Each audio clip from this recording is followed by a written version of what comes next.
Hello and welcome back to another update where I cover the latest developments throughout the front line in the Russo-Ukrainian war.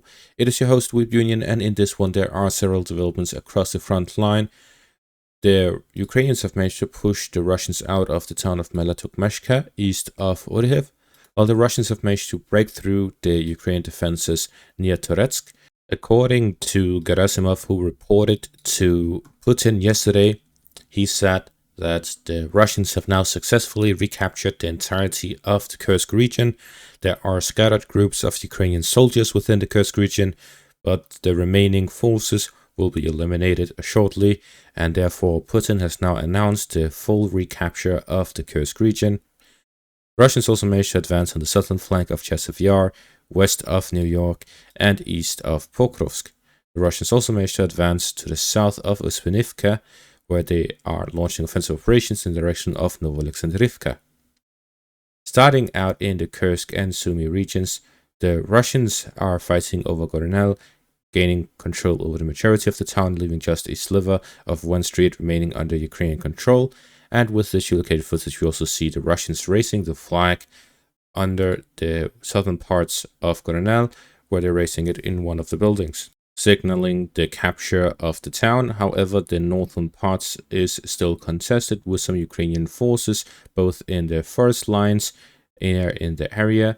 The Russians also managed to advance here along the first patches here to the north of Gorenel, where they are fighting over the border area, where they're looking to gain full control over the border between Russia and Ukraine, between the Sumi and Kursk region.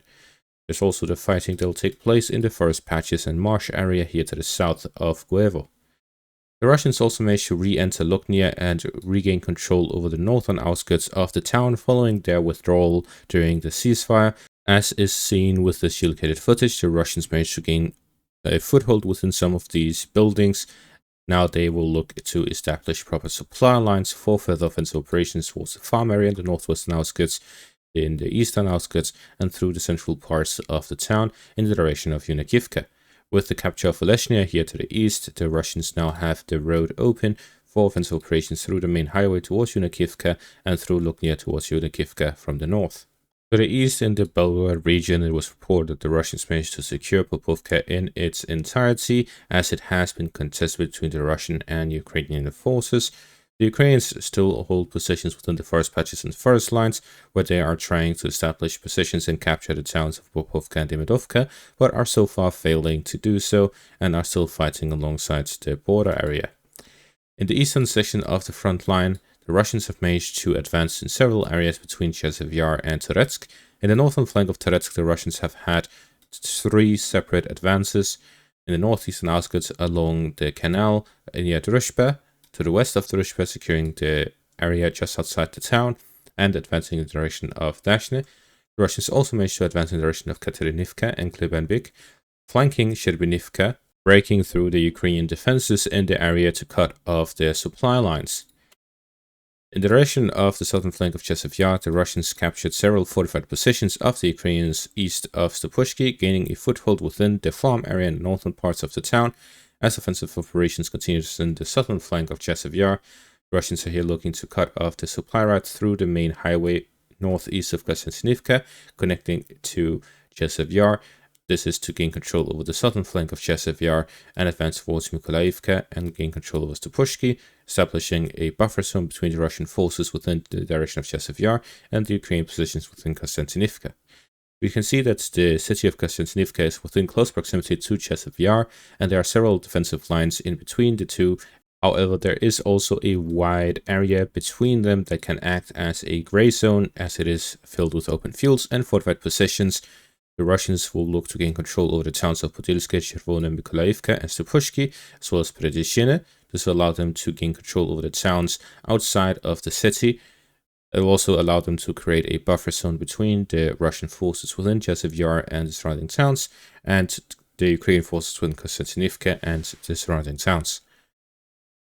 In the northern flank of Chasiv Yar, the Russians still have the northern district secured. The Ukrainians have a foothold on the outskirts with the fortified positions, but they are unable to push further. This is due to the siege of the apartment complex area within the central parts of the city. As long as the Ukrainians are able to resupply their forces in the southern flank and to pressure the siege, the Russians are unable to gather enough forces within the city to push the Ukrainians out. This is why the Russians are looking to improve their own logistical situation and to damage the Ukrainian one by attacking the supply lines in and out of the city. If we take a closer look, there is a lot of roads connecting through Mykolaiivka and the surrounding towns into Chasiv Yar.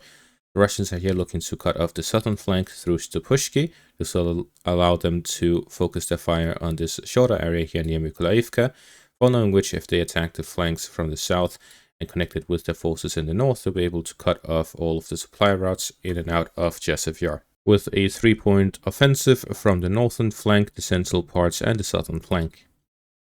In the direction of Toretsk, the Russians have managed to gain control over several fortified positions, kicking back a Ukrainian counterattack that happened near the canal, securing the supply lines between the Russian forces within Druzhba and Ospanivka for further offensive operations in the direction of Belaya, both the eastern and western parts, where we see along both the railway and the forest lines in the area.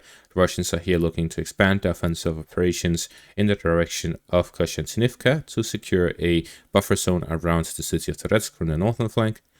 Fighting also continues near Dashne, where the Russians are looking to gain full control over the town. They've secured the outskirts of Druzhba, the forest patches near Pivnishne, and are advancing north of Toretsk itself. This is to gain control over the remaining residential areas here north of Kremske, to secure the railway all the way up to Dulivka, and to secure the reservoir as a buffer zone in the northern flank and defensive line for further offensive operations to connect their forces within the industrial area in the northwestern parts of the city and the forest patch area here to the north of Kremske. This is to encircle the Ukrainian forces in the northern parts of the city and to cut off their supplies.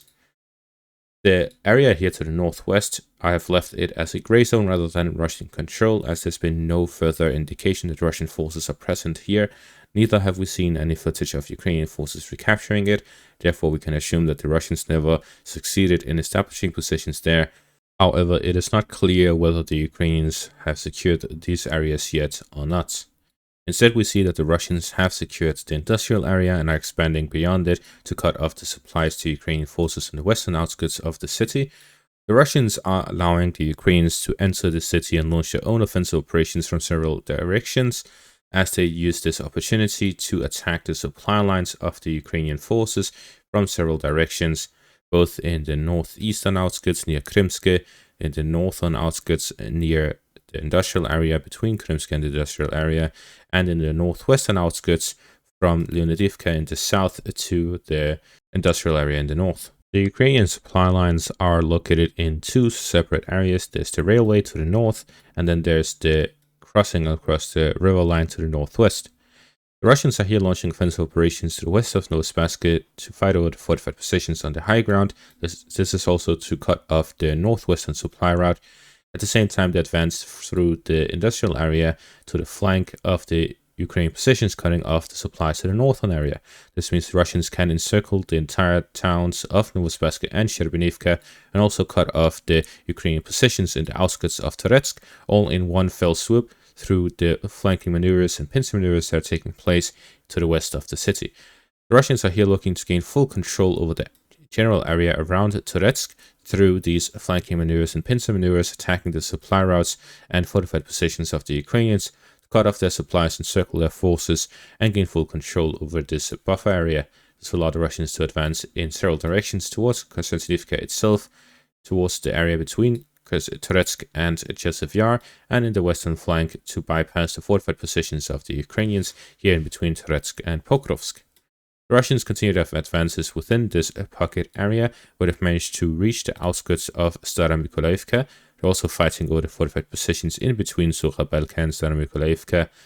They also managed to advance here north of Zelenopole, where they are launching offensive operations towards Alexandropol. This is to launch offensive operations bypassing the fortified positions, attacking it from their weak point in the rear, and reach the towns of the Ukrainians in the rear, such as Azuria and Romanivka. We may also see offensive operations by the Russians from the eastern flank towards Romanivka, bypassing the fortified positions from the north.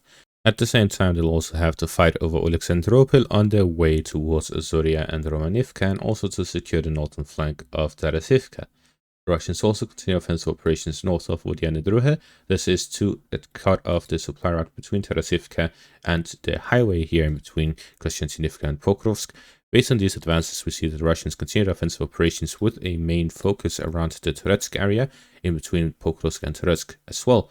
This area right here near Kursk and Sumi is one of the main targets of the Russian forces right now, as a lot of offensive operations are centered around this area.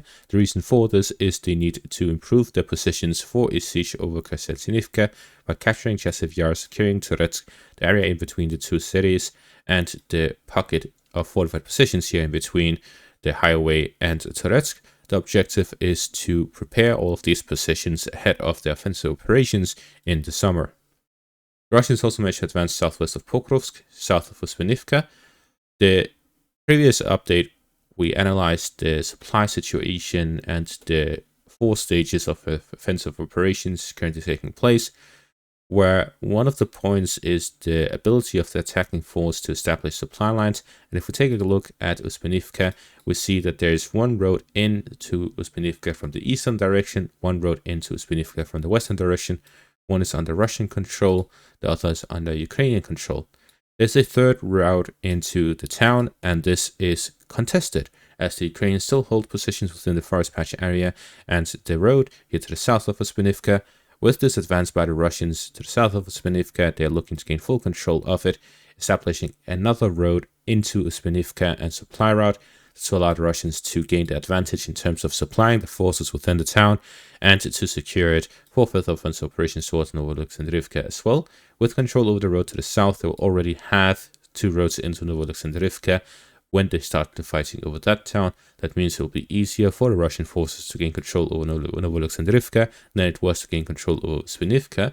We also see that Novoalexandrivka is fairly isolated, as there's the Solona River line to the north, and there's a great distance between Novoalexandrivka and Novomikhailivka in the west.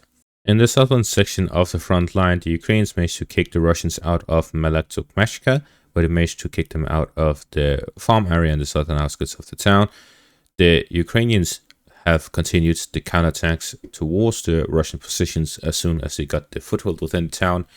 And the reason the Russians have failed to establish proper foothold is due to the difficulty of supplying their forces on the outskirts, as they have to supply through the open roads and fields, while the Ukrainians can supply through the town itself, where they are already entrenched and have significant cover. This means that the Russians have a difficult time striking the Ukrainian supply lines, while the Russian supply lines are out in the open and vulnerable. That means until the Russians gain a proper foothold and establish a buffer zone within the town itself by capturing the prison area in the south and the residential area in the central and eastern parts, they'll be unable to proceed further through the town of Malatuk Mashka and into the outskirts to gain full control of it. Instead, the main fighting will take place on the eastern outskirts. Once the eastern outskirts take place, the Russians will look to attack the prison area, and if the Russians gain control over the prison area and a foothold in the eastern outskirts, then they'll be able to gain control over the remaining parts of the town, and the fighting will move on to Oryhiv and Novodanilivka. And that is going to be all for this update. Thank you all for watching. Make sure to leave a like, subscribe, check out my Patreon and YouTube membership for additional content. Thank you all for watching, and have a great day.